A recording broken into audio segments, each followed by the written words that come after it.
Hey guys, Jack Spirko here. Wanted to talk about an upgrade I'm doing to my boat. We're hanging out with the gooses, the ducks, and the turkeys. Huh, turkeys? While we do this. So I've been enjoying the boat, and it's really a great boat. I'm really pleased with buying it, and there are still some things that I want to continue to upgrade with it, but I want to give you a real quick. I'm not going to go deep into the electronics today, but since we're here anyway, talking about the rod holders, right there up top covered, that's a Humminbird Helix 7 with side imaging, down imaging, and what's called iPilot Link. And we found out that to make the iPilot Link work, this little cable here actually has to have this little adapter, and then this actually has to plug in to the motor up there. Now to me, that should be run sub-deck, and Cabela's was paid to install this. They didn't do that. Well, it'll go back in, and until then, when we're running this, we'll just have to deal with a wire running there, because I don't want to take it back in to get it done right now, because they're at like 2.5 weeks turnaround time, and I want to get out and fish. But this is Minn Kota Tarova 80 pound thrust, 24 volt trolling motor with that iPilot Link.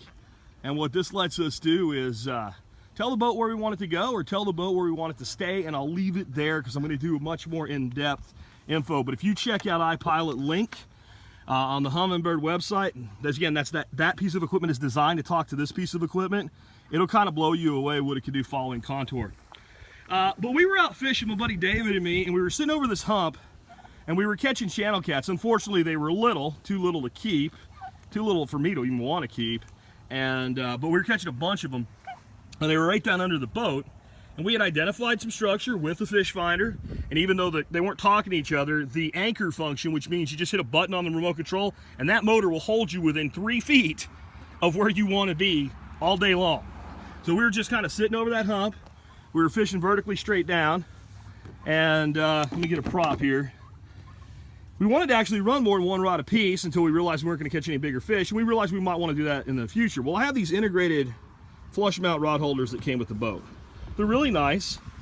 They're okay for trolling, but you can see they sit there at that very high angle. That's all right when the line's out, but it doesn't really work very well when you're fishing straight down or drift fishing. This is not really good for drift fishing, or you might actually want to run some rods like this drift fishing. You might want to run some rods like that so you can run 4 rods while you're drifting and have them in different angles. That's where these guys come in. These are Cabela's quick release rod holders. They rotate 360 degrees. I'll talk about that in a second. And they can go to just about any angle you want. You see I have them at a very low angle there. And you can see how if you are fishing straight down, this is a much more preferential angle. And I know what you're thinking, like, is that really going to stay in there? Well, I'm pulling as hard as any fish is going to pull. I've got the rod down almost to the ground now, and that ain't going nowhere. All right, so, and I'm even pulling straight out now, and it's not coming. All right, so no fish is going to pull straight out when you're fishing down like that. It's just a tension thing and how this locks in. But that said, one of the things with rod holders like this is if you get a really nice fish and it's pulling and you want to get that rod in your hand so you can start fighting so you don't risk losing it, a lot of times getting the rod out of the rod holder is difficult. This is what the quick release is all about with these guys.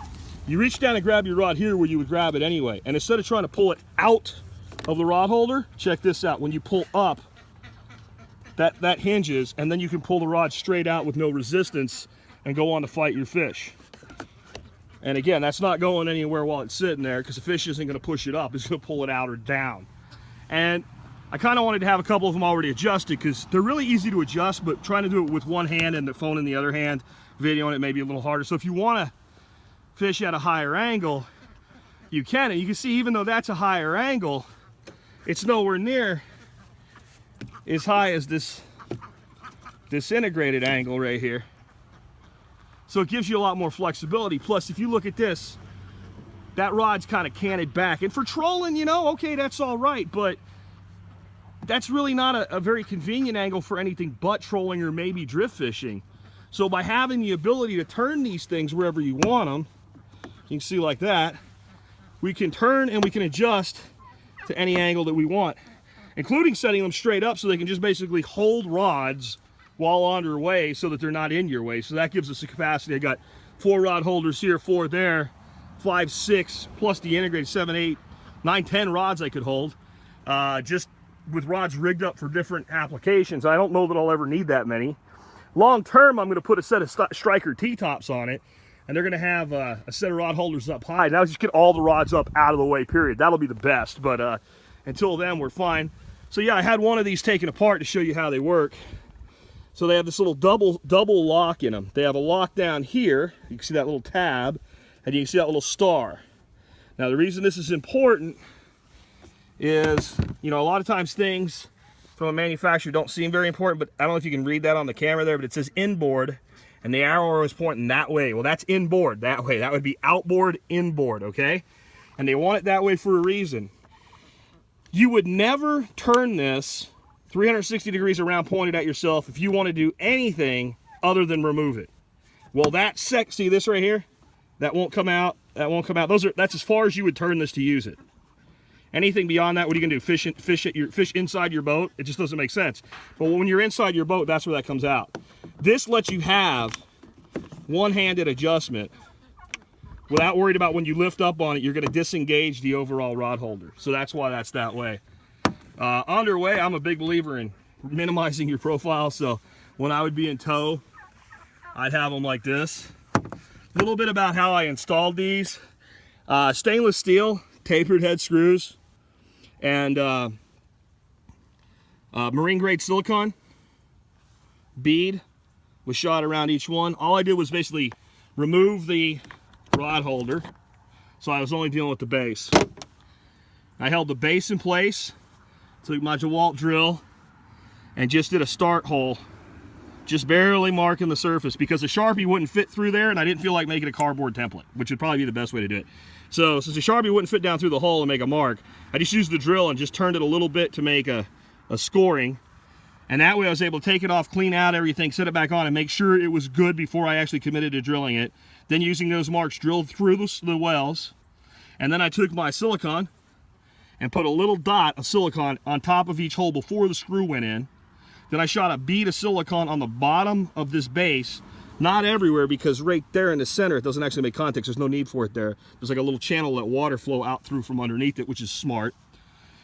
Set it down in place and attached it with the screws. And that's very solid there. Now here's something I'll say: whenever you're drilling into a boat, man, you want to make sure there's not something down there you're gonna hit. So there's a porthole right here, and I opened that and stuck my hand up in there and made sure there was, like, you know, the gas line to the gas tank is right here. It goes straight down, the tank's back there. There's nothing. I want to make sure there were no wires in there, nothing like that. Back here, there was no way to really determine what was there, but looking at the bimmy attachment here, the cleat here, flush mount rod holder here, and the fact that this is a live well and there's no need for anything to come up into here, and all of the wiring and everything comes out right there. I felt pretty safe with both of these. Drilled them really, really slow to see if I felt anything. Didn't. Popped through the fiberglass and the wood backing, and made the attachment. Make sure if you put these on, that the drill bit you're using is, you know, big enough to give you a nice clean, so you're not fracturing anything when you're putting the screw in, but small enough that you still get a good bite from the screw. And definitely make sure to put the adhesive on this, especially around the screw hole, so you're not getting water inside the rails of your boat. In fact, this winter, one of my winterizing procedures will be, I'll go across this boat, and every place that there's screws like this, I'll remove all these fixtures and clean up underneath them, and then redo them with silicone into the holes and into the contact points. It's just a better thing for your boat overall. This boat is a 1996. It's been incredibly well cared for. That's why I bought it, but it is an older boat, and if I want to get, 10, 20 years out of it and continue to do cool stuff like this with it, it's a good idea to take really good care of it, so I plan on doing it. Again, Key West 1720 with a 115 two-stroke Mariner. This thing gets it, and if you're thinking about rod holders for your boats, I really like these guys so far. Again, they're from Cabela's. They're actually made by a company called Scotty. They're private label for Cabela's. Really, really like them. Check them out. You might too, but make sure you use that silicone.